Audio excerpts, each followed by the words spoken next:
voulais connaître les secrets de l'univers, penser en termes de fréquences et de vibrations, disait Nikola Tesla. J'ai compris le sens de cette phrase il y a à peu près 20 ans, quand en 1989, j'ai découvert l'influence de la musique sur les végétaux et sur les animaux. J'ai eu la chance pour cela de grandir dans une exploitation agricole qui m'a permis de faire mes petites expériences. Et très tôt, je commence dès l'âge de 16 ans à faire des expériences sur les animaux en diffusant de la musique de variété. J'obtiens un peu de résultats satisfaisants. Plus tard, j'entreprends d'autres résultats qui me donneront finalement beaucoup de satisfaction, puisque j'utilise la musique de Beethoven et de Mozart à raison de 2 heures par jour sur des groupes de 12. Et très vite, j'obtiens des résultats étonnants. Les animaux sont plus zen, plus joueurs, ils recherchent beaucoup plus facilement le contact de l'homme. Quant aux animaux qui produisent du lait, il est de meilleure qualité, le lait est plus abondant. Pour les végétaux, ils sont plus denses, plus éclatants, plus florissants. Poussé par cette petite réussite, je continue à faire des recherches, j'emploie ensuite des musiques de méditation et d'ambiance. Et là encore, je tombe vraiment vers des résultats étonnants. Les animaux recherchent de façon systématique le contact de l'homme. Ils sont vraiment beaucoup plus doux dans leur comportement. En général, ils sont un poil beaucoup plus brillants. Enfin, il y a vraiment quelque chose qui change dans les musiques de méditation et d'ambiance. Simplement, il y a un moment donné, je me pose des questions. Je dis pourquoi cette musique fonctionne? Parce que je m'aperçois avec certaines musiques, ils sont agressifs, agités, voire avoir des comportements presque dangereux avec l'homme. Et là, je m'interroge vraiment beaucoup pourquoi cette musique, pourquoi d'autres. Et là, par le plus grand des hasards, en 1999, j'écoute une fois de plus un morceau de John Lennon et je découvre que le La est accordé à 432. Et là, je me dis, mais comment se fait-il? Nos musiques d'aujourd'hui sont accordées à 440. Et je cherche, j'essaie de trouver des correspondances et je m'aperçois qu'au fil des siècles, on a modifié beaucoup les fréquences musicales. Et en recherchant toujours, je m'aperçois que finalement, en 440, je ne trouve rien qui me donne du résultat, en tous les cas, sur le plan connaissance entre le lien et l'homme en fréquence 440. Par contre, j'en trouve beaucoup en 432. J'en trouve énormément. Et je vais vous parler de la première que j'ai trouvée. Quand on accorde la musique à 432, la Sol est à 384 Hz. Quand on sait que la fréquence de l'oxygène est 384 Hz et qu'en agriculture, on aère le sol pour lui donner de l'oxygène, pour qu'il respire, pour que ça pousse mieux, et qui s'appelle aussi le sol, c'est quand même pas banal. La deuxième fait que quand on accorde aussi à 432, le Do, lui, est à 256 Hz, qui correspond à la fréquence de résonance de l'assimilation chlorophyllienne. Donc là aussi, intéressant le lien. Si je continue, dans un autre domaine, on s'aperçoit que la pyramide de Khéops est de 432 unités terrestres au niveau de la base, qui était l'unité de mesure à l'époque. Si on continue, on s'aperçoit que, par exemple, la pyramide de Teotihuacan est, elle, de 864 UTS, qui était aussi l'unité de mesure à l'époque, qui est donc la moitié de 432. Si on s'arrête au calendrier des Mayas, dans le cycle de Quantum, on a un cycle de 7200 jours, et si on extrait 72 de 7200 jours, on obtient un sixième de 432. Pardon. Dans le calendrier Veda, on a 432 000 ans. Dans la Bible, on retrouve plusieurs fois le chiffre 144, qui est aussi un harmonique durée quand on accorde à 432. Dans la pulsation minute d'un être humain, quand il est idéalement au repos, on ferait aussi de 72 pulsations minutes. Donc il y a beaucoup de correspondances qui sont mises en évidence. Et si on parle de l'eau dont nous sommes constitués d'eau à plus de 70%, ce qui n'est pas banal. On sait aujourd'hui, la science nous aide beaucoup là-dessus, que l'eau capte l'information. Et donc les premiers à mettre en évidence étaient le docteur Benveniste et le docteur Emoto, sont deux chercheurs scientifiques renommés qui ont beaucoup travaillé sur l'eau, ont découvert que la fréquence 432 est qualifiée pour eux de naturelle. C'est-à-dire qu'ils ont calculé que les fréquences de résonance des atomes et des molécules dans la nature et vérifié que l'oscillation à 432 était une oscillation qui correspondait à la résonance de l'eau. Donc, il est vraiment intéressant de découvrir ces recherches. Et ce qui est aussi passionnant, c'est que quand on écoute cette musique à 432, elle est légèrement plus douce, elle a un son plus relaxant. Il n'y a pas beaucoup de différence entre les deux, mais elle a un son plus doux et plus relaxant.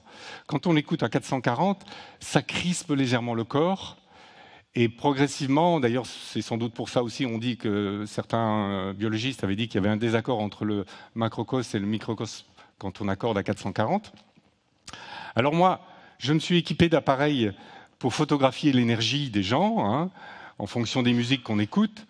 Alors là, c'est ma fille qui est sur la partie sombre, du côté droite.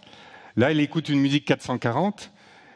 Et sur la droite, elle écoute une musique je crois que c'était le canon de Pachelbel, si je me souviens bien, oui c'est ça. Et donc vous voyez que son aura n'est pas du tout le même. Ça a vraiment un impact, la musique a vraiment un impact sur nous. Et elle a aussi beaucoup un impact sur les végétaux, parce que je fais aussi pousser des végétaux de toutes sortes. Et voilà ce que ça peut donner sur une carotte. Ça, c'est une carotte qui est poussée avec de la musique normale. Et ça, c'est une carotte qui a poussé avec de la musique anormale, on pourrait dire. Voilà, ça fait des carottes difformes. Bon, j'ai pris les extrêmes, ce sont des extrêmes. Bon, elle paraît peut-être un peu esselée, toute seule, mais elle est beaucoup plus grosse. Et ça n'a rien à voir avec l'autre, qui est en plus un peu malade. Alors parfois, ça donne des carottes très petites, qui ne sont pas très jolies, mais d'une façon générale, c'est diffusé à raison de 2 heures par jour, et voilà ce qu'on obtient. On obtient aussi sur les plantes, parce qu'on peut photographier l'énergie des plantes qu'elles dégagent. Il faut savoir que les plantes, ça dégage une énergie. Et c'est quelque chose de vivant, d'ailleurs ceux qui ont la main verte, ils doivent le savoir. Voilà ce que ça dégage sur une plante en fréquence à 440 sur la droite et en 432 sur la gauche. Donc cette énergie, en général, aujourd'hui on la mesure avec différents appareils. Là on la photographie et, comment dirais-je, si vous vous arrêtez un instant sur la musique en 432, vous verrez que vous vous sentirez beaucoup mieux. D'ailleurs, toutes les musiques qui ont été faites en 432 en général faites par des chanteurs qui ont été très populaires et apportent vraiment un bien-être constant et régulier. En général, c'est des morceaux qu'on a beaucoup écoutés.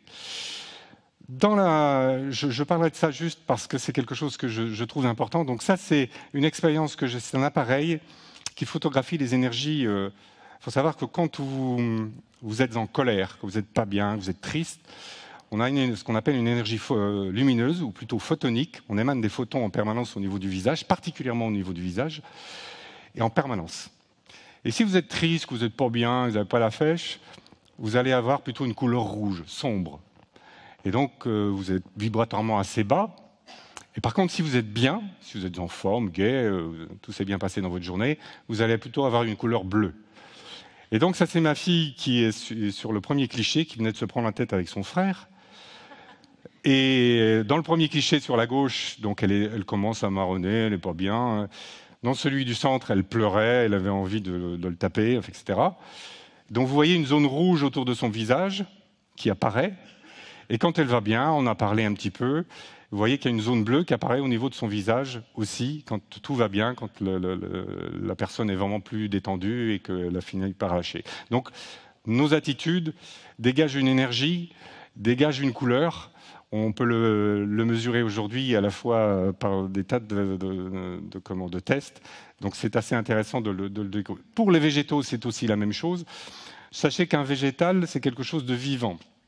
Et c'est le premier à découvrir ça, c'était Pope en 1975. Il avait découvert que un végétal, si vous l'agressez, il va automatiquement engrancher un système de rayonnement lumineux comme système d'autodéfense. Donc là, j'ai pris un cliché avant de l'agression du végétal sur la gauche, et vous avez ensuite un cliché sur la droite, où il y a une brillance au-dessus du végétal. Vous voyez, sur la gauche, c'est pas tellement brillant, c'est blanc plutôt, c'est vert, pardon.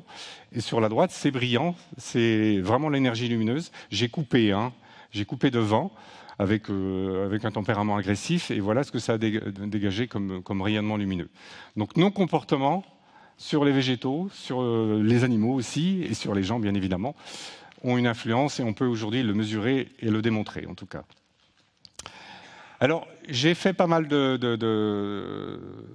comment dirais-je, d'expériences. J'ai découvert donc qu'on pouvait tuer, qu'on pouvait faire végéter, qu'on pouvait rendre florissant, qu'on pouvait vraiment rendre éclatant en fonction des types de musique qu'on diffusait sur les animaux et sur les végétaux.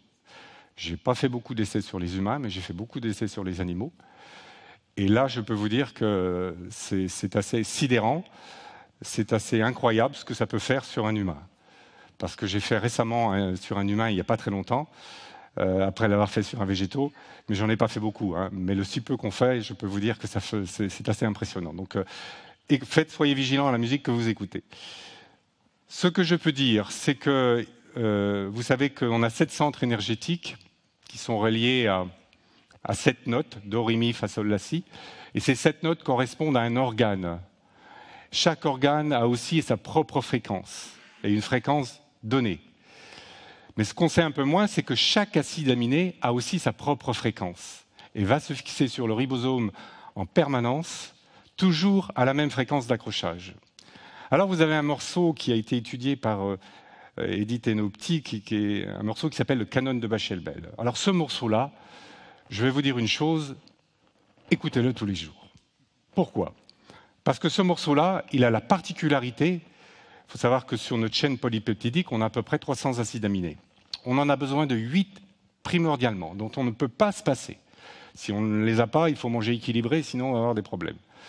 Ces 8-là, c'est le seul morceau qu'on a trouvé qui vous nourrit vos 8 acides aminés essentiels, en permanence.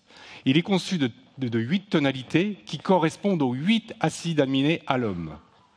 Et il est conçu aussi de telle manière que si vous le prenez en cours, c'est comme si vous le repreniez depuis le départ. Il a 4 couplets avec des notes semblables. C'est un puissant anti-stress. Si vous n'êtes pas bien le soir, vous rentrez du travail, vous n'êtes pas bien, écoutez-le. Si, par exemple, beaucoup le connaissent, je pense que beaucoup d'entre vous dans la salle l'ont entendu, l'ont écouté, il a aussi la particularité de réguler le métabolisme. Il active le circuit enzymatique. Il stimule la protéine. Ce morceau-là est génial. Il faut vraiment l'écouter. Par contre, il y a des musiques qui sont pour moi des vraies saloperies, et en général les plus populaires.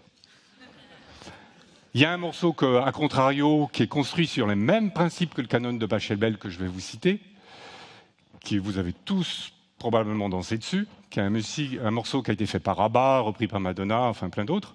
Ce morceau-là s'appelle Hang Up. Et quand vous l'écoutez, il vous stimule les mêmes hormones que vous stimulez quand vous rentrez en forte dépression. C'est une vraie saloperie. Alors, personnellement, ayant étudié un petit peu aussi Mozart, quand on étudie Mozart, on s'aperçoit que les derniers morceaux de Mozart ont la particularité d'appauvrir énormément certains acides aminés, mais vraiment surtout ces derniers morceaux.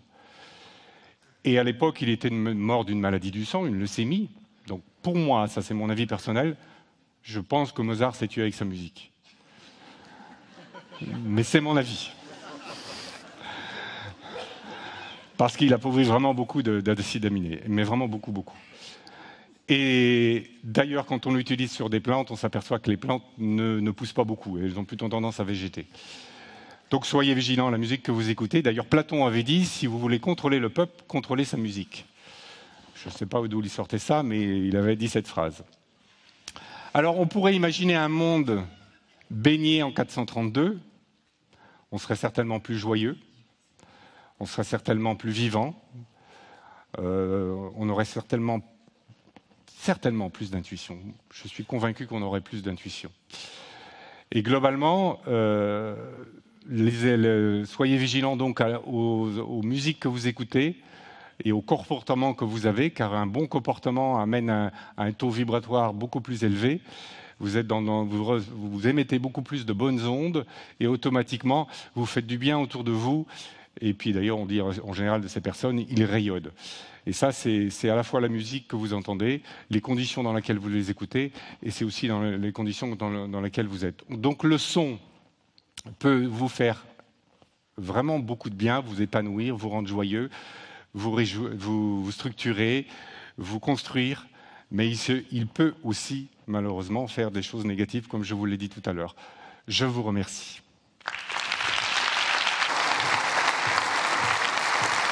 Michel, c'est pas prévu, mais j'ai demandé à Emmanuel Cuche, je sais pas s'il est là, s'il peut nous jouer quelques notes des canons de Pachelbel, parce que je pense que tout le monde ne connaît pas cette musique, donc on a envie de prendre des acides aminés. C'était pas prévu, mais je pense que ça fera plaisir. Emmanuel, juste quelques mesures, parce qu'il m'a dit ça va être très long. Mais c'est une bonne idée. Et là, ça va nous faire du bien. Mais beaucoup le connaissent. Oui. Oui, les premiers accords, juste pour ceux qui ne le connaissent pas.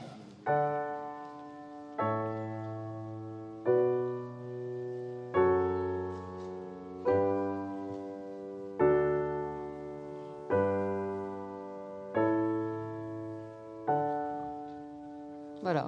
Bon, la suite chez vous.